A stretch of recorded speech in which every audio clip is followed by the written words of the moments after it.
Looking more like rock concerts than Sunday service, it's no secret that Hillsong and other Pentecostal mega churches have redefined religion around the country. This church draws so many young people, and it's so exciting. We get to experience love that I feel that's so missing in this world. While Christianity in Australia is seeing rapid decline, Pentecostalism has grown, increasing by 22,000 members in 5 years. Pre-pandemic, more than 34,000 people attended services every weekend. And under 30s are the largest demographic singing its praises. But their meteoric rise hasn't come without controversy. The founder of Hillsong, Brian Houston, has resigned from the megachurch after breaching its code of conduct.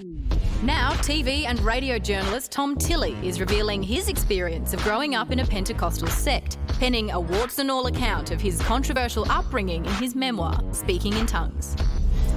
And Tom has been good enough to join us now. Thanks very much for being here, mate. Thanks for having me. So this book goes deep and it's pretty gritty, like some of the stuff that it goes into. Why'd you want to write this now? Well, I was super embarrassed about being a hardcore Christian as a kid. And then in my later years, after I went through some tough times and left it, I didn't want to talk about it either. And then I got into my 30s and I just realised I was loving my life. Like, I was super satisfied and happy with where my life had got to. And I thought, well, if this is part of the journey that got me here, why not share it? And then I guess there's a bit of a hope that anyone else that grows up in an environment that they didn't choose, that they have to kind of reassess, that they get a bit of encouragement out of it. But what was when you left the church, like what led to that? Well, our church was like really focused on this practice of speaking in tongues. Yes. So from the age of 7, 8 years old, I was in these seekers meetings, they were called, and we'd be down on our knees at a kids' camp in a log cabin on the south coast and trying to receive this gift of speaking in tongues where you speak this language that no one understands that's meant to be a direct communication between you and God. And a lot of Pentecostals do it, but our church believed you had to do it to be saved and that anyone else that didn't believe that was going to hell. Oh, wow. Right. And I always found that pretty intense. And I thought I received at 10. I thought I spoke in tongues, but I was never quite sure. And I always tried to push the doubts away, but I just couldn't. They kept coming back. And then when I openly spoke about them at the age of 20, 10 years later, that's when my world turned upside down. So because your dad was a pastor, Yeah. so I imagine that didn't fly with him. It was really tough, and it wasn't an environment where you ask questions. You didn't challenge authority, you know.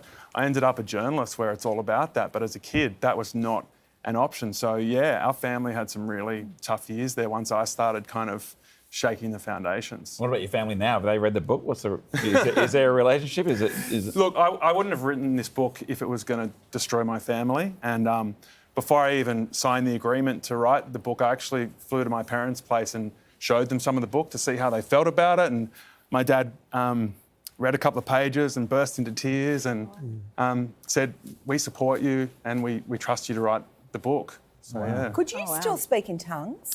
Well, if you listen to the audio book, I get to that bit where I'm writing about it and I'm like, well, I can't just do the syllables. And I said to the guy recording, I was like, do I just go for it? So I was like, I haven't done this in like 25 years. So it's in the audio book. Did you have to say a prayer first? Or did it just come upon you? No, I did a bit of a warm-up and got the tongue going and it was a very weird moment. Wow. And hey, Tom, look, a lot is always being made about the Prime Minister and his faith. Having grown up in a Pentecostal denomination and knowing what's associated with that, do you ever see any of his behaviour reflect what you grew up with? Our church was a lot more hardcore than the one he's a part of, Horizon. I mean, a lot of these modern Pentecostal church, they're more like self-empowerment rock concerts where you're worshipping Jesus instead of, you know, Chris Martin or Dave Grohl. So a lot of it's, I think, fairly harmless, but there are some really hardcore elements of it that can really divide families and destroy people. Some elements are really socially conservative. As for Scott Morrison, look, his beliefs don't worry me, and I don't think anyone should be criticised for their belief. And when he put the hands up in the Horizon Church in the 2019 election, I thought, good on him. At least he's putting it out there. I mean, the only questions I'd ask is whether, you know, Jesus was well known for his compassion.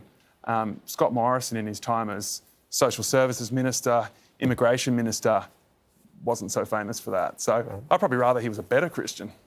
Yeah, it's interesting take. Well, Tom's book, Speaking in Tongues, looks like this. It is available wherever you get your good books, and it's available from tomorrow. Tom, thanks very much for joining us, mate. Yeah, thanks so much. And thanks for writing it in English. Yeah. My pleasure. For us.